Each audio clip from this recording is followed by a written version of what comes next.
from Bean Sprout.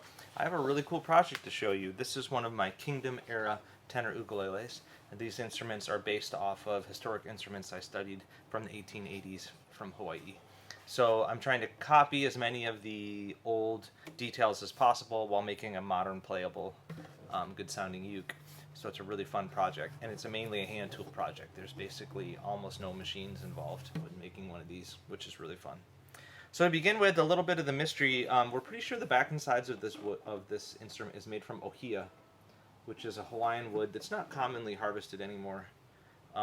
But because it's got these flat sawn faces and this dramatic streaking, it's been a little bit of a puzzle to be 100% sure.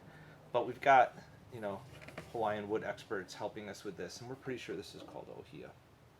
The top is Western red cedar.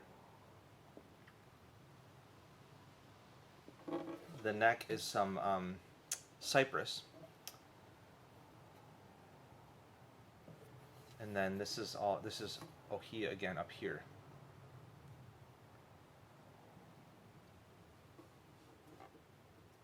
And then of course we've got my homemade rope binding and marquetry. It's got a low G on it.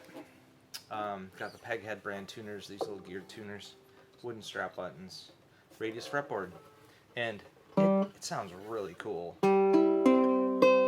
It's one of those ones where the whole instrument's like really active, and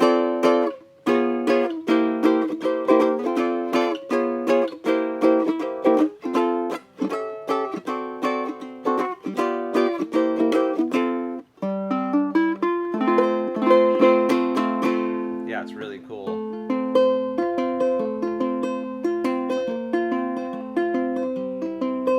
It's got a lot of pop and snap to the cedar top sound. I really like it. And then this customer also had the wooden case. So I made this wooden case out of hemlock, and it was a really fun project. A lot of the old instruments from the 1880s also just had kind of a box like this. So there it is. That's number 1029. Cheers.